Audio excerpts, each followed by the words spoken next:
He'll always be in your heart. I don't want him in my heart. I want him here with me. The nervous system is just wires and cables. Even after death, the muscles respond to electricity.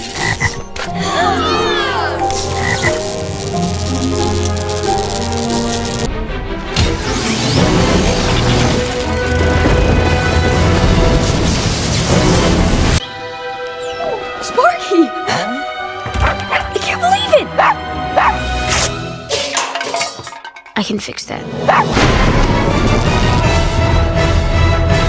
Check it out, we on the scene with the dopest review show you've ever seen. We got a hitman and his army, best believe, bringing you the heat, it's about to get crazy. Hitman and the undead, coming at you live. Spin 5 rounds, we won't compromise. We're doing movies, games, and everything in between. Get ready, y'all, for the dopest review scene. That was awesome, man. Good job. Yeah. Whoever did that. Thank you, Greg. Yeah. Appreciate that. Good move. 皆さんこんにちは。私は殺し屋で、これは私の有利。ゾンビです。はい。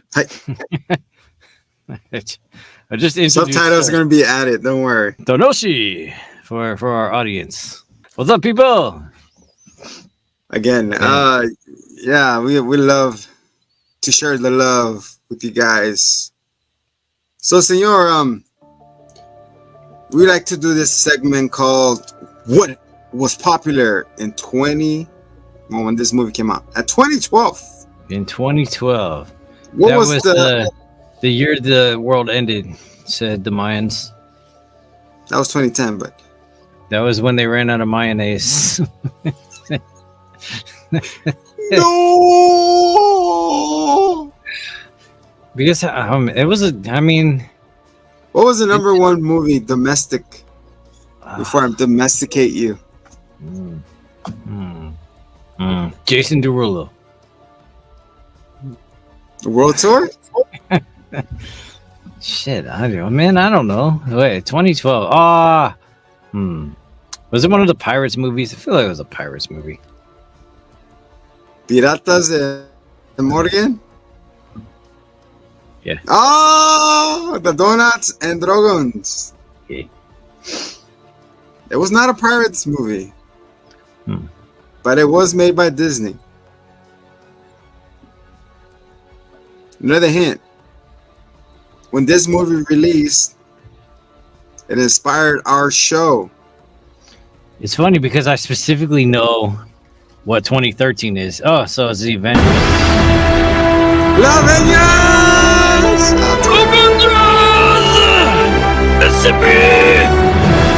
Assemble!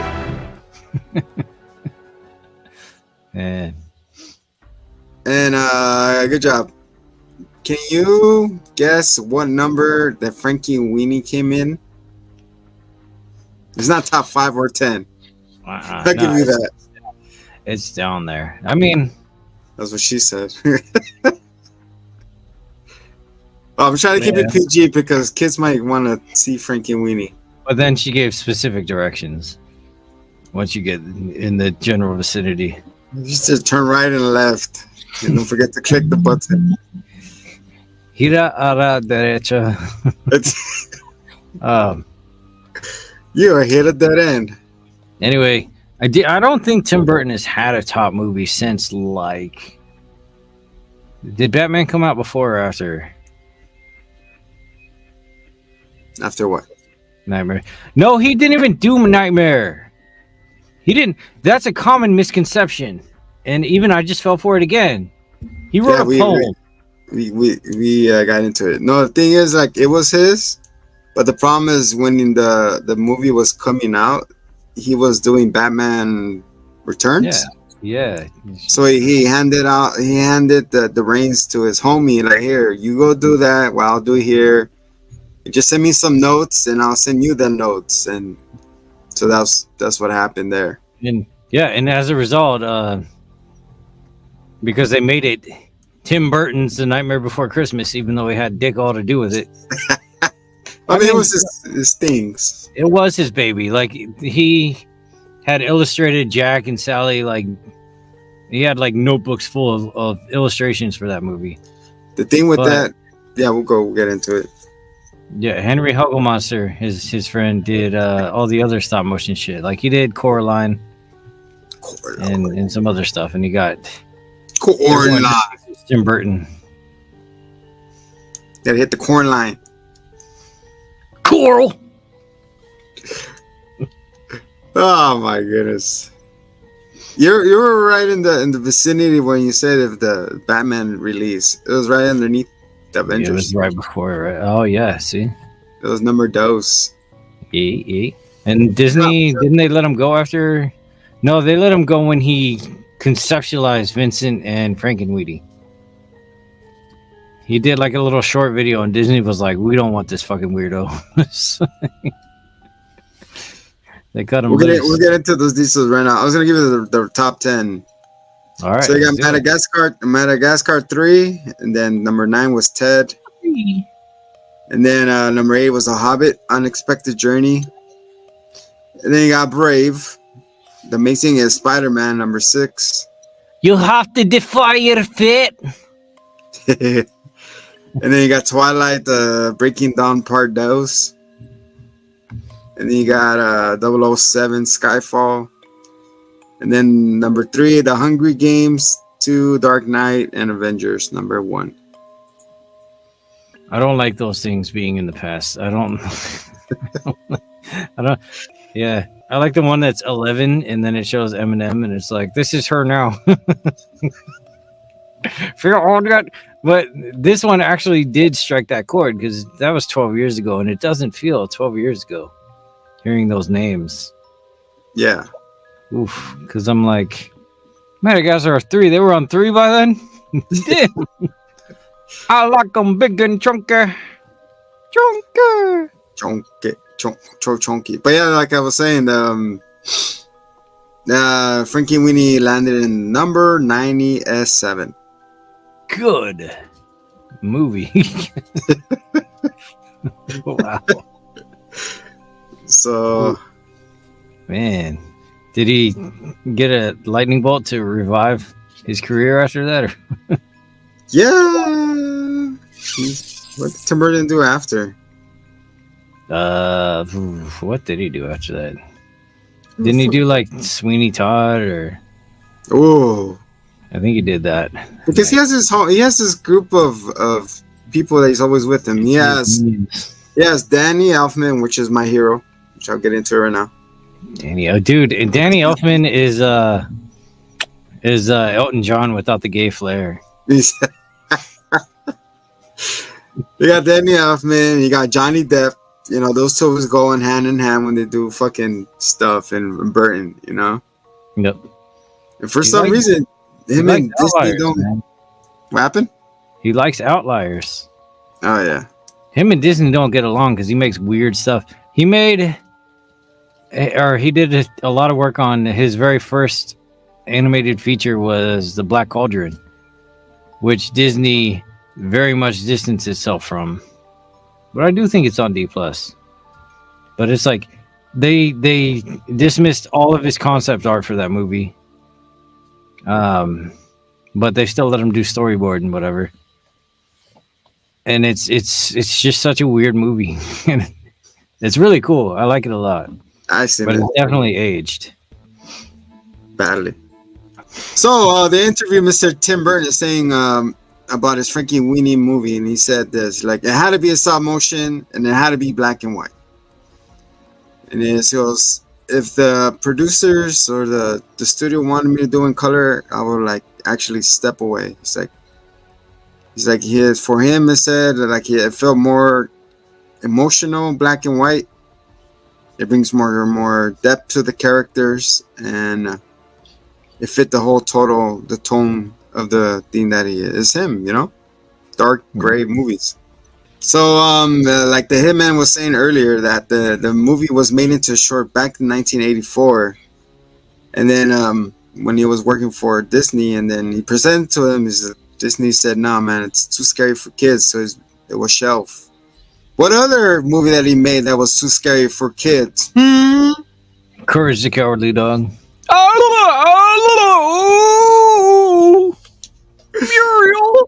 That was a Night Before Christmas. Same thing, same result. It was too scary for kids. I don't know if we should bring it out. So Tim Burton comes around Disney. So Disney, you think it was too scary? No, we love it. We love it now. You know.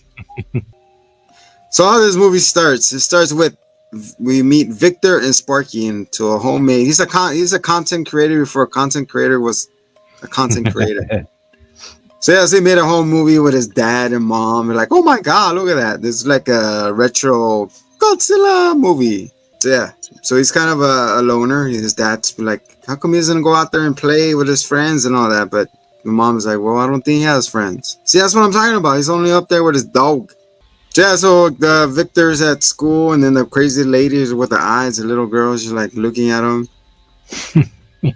They're talking about a big storm that's coming. You know, the professor's chin is like down here. It's like like stretched out. Yeah, he was cool. I like the whole character design of him. You know, that's why I'm always drawn to his work. But this made this little girl like extra fucking like center point where her eyes are like, yeah, like bulbage. And then she says, "Oh, my cat had a dream about you last night. The doom and gloom is coming." He's like, "How do you know?" And he pulls out a napkin with her poo and sipped on the And the cat's just like, and then Victor's like, you keep that. And he just takes off. That's nasty, man. Poor girl, man. We all had a friend or met someone that's weirder than us. Which is great. Speaking of weirder, we meet this guy named well, it's not his Igor, but it's a Igor. He's Edgar, I think, right? Yeah, Edgar. Igor. Come on, Victor, let me be your lab partner. I can't do his voice. Something like that, right? Yes. Let me be Victor. It's Smigo. Come on. I will do your bidding. That was Jar Jar Binks. I love it. I love it. Keep it going. Keep evolving it. So yeah, so there's a fair coming up, and then he's like, "No, I think I'll be good. I don't need partners." Like, no. Teacher said we have to have a lab. We gotta win together. So he tells his parents and his dad made him a deal. He's like, all right, you want to go to the science fair? You got to play baseball. But I don't want to play baseball. Well, we play baseball or science fair for you. Victor is up, playing baseball, and Sparky comes in, catches the first pitch. No, Sparky, you got to wait over here. Hold on. And then he swings, he makes a home run, and the dog chases after the ball. Maybe if he wasn't so damn codependent and he left his dog at home, then he wouldn't have time. So Sparky gets hit by the car. Everything gets somber, like we all went through, losing our pets. We see him getting buried, and then Mr. Victor's all crushed, sad. Nobody feels sorry for the cars that get new dog-shaped dents in them. Every time you walk out, it's like. Are there any car lovers? Oh, Sparky. Yeah, that's what I named my car. And now look at him. Right in the spark plugs. So he goes back to school, he's all gloom, and then it's Frog Day, right? So yeah, Mr. Parky gets hit, and then all of a sudden the teacher gets his little electricity, the little prongs, and puts it on the frog's arms, and it comes back to life. And then all of a sudden he gets those wide eyes, like, I have an idea. So he digs him back up, and then he just like flop, puts him in the little sleigh, and then he races him up, and then electricity hits him, and nothing happens. He's just there. It's like, I thought it was gonna work, and all of a sudden he's like jumping around. Sparky, you're back! So yeah, Sparky comes back alive, and all the hijinks come back, and Igor like, what have you done? You brought Sparky back. How do you do that? Show me. He's like, no. If you don't tell me, I'm gonna tell everybody. Okay, fine. Let me go get a fish. Which one you want? I want the dead fish. He brings back the dead fish and puts them in a bowl, and then I like this part. He goes back and he comes back. Freaking electrocute a freaking jar. Like, how does that even work? It's very efficient there, I guess. Yeah, I guess so too. But here's the thing, though. He put in the Cheeto dust. Or the Dorito. Yeah. Did you see that?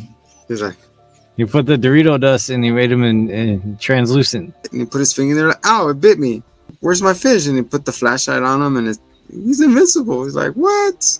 She's like, promise me you're not gonna show anybody. I promise.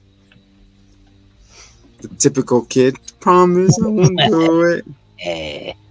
He's never gonna know. I'm gonna win the science fair with this. So he goes back to school, or Igor does, and then he shows the other two kids, the big guy and the other. It's not Asian, right? He's like a Russian. No, he's like comically Japanese. So we see him. He's like, "Oh, I This was hear after you." their failed science experiment where they tried to make a rocket and they broke Big Boy's arm. Yeah, look, I have a fish that is invincible. Show me how you did it. Find Sparky, like, what have you done? He's like, you said that if you could do anything to bring Sparky back, you'll do it. And the dad goes like, yeah, but I didn't mean this. This is abomination. The dad said it's easy to promise the impossible. I mean, that's Oh yeah, that's a line, man, because that's like that. I mean, that's so true. Also, you're kind of a shithead. He's like, I didn't mean this. This is abomination. This is messing with life and death. I just wanted my dog back. I was like, oh, kill that motherfucker. So they're going in. All of a sudden, you see everybody digging up their pets. You know, we got a hamster, Mr. Colossus. We got a turtle, whatever his turtle name is. Colossus, the X-Man. The turtle's name is Sheldon from Big Bang. the young Sheldon. And then we got another cat, Snowball, probably. Mr. Whiskers. Yeah, well, there you go, Mr. Whiskers. And then we got a rat from Edgar again. Yeah, I think it's all of them. So, The sea monkeys. oh yeah, sea monkeys. Boy, Sea the monkeys. sea monkeys. That's from Big Man, right? Big Boy. Yeah. So Big Boy throws his sea monkeys into the pool. What do you do? So one connects them right directly to the turtle. The other one is a hamster, gets electrocuted too. So anyway, so they bring back their creatures. For some reason, they mutate because they're eating hot Cheetos. They tick with the formula. So we got a mummy hamster, Colossus, and then you got a big turtle. And then we got this cat with wings. I guess I got mixed with a bird. We got the rat that Edgar made. It looked like the werewolf from The Night Before Christmas. Yeah, he's a were-rat. Is that where we at? And the sea monks just go crazy coming out of the pool. Is that a rat? Where? No, it's just a regular rat. It's a werewolf. So yeah, so everybody's at the Dutch at the fair having a great old time. When these monsters come out of nowhere, it's like, what have I done? So they're all chasing them, and then the sea monkeys ate a popcorn and they blow up one of them. And then that's when they get the idea. Oh no, what kind of sea monkeys do you have? Sea salt or regular salt? Himalayan pink salt. There you go. Nothing but the finest crystals. So like, all right, let's get them in there. So throw salt in the popcorn, and then all of a sudden they blow up. So like, that's one of them. The blood and guts get all over their faces. They're like, oh. I was like, ugh.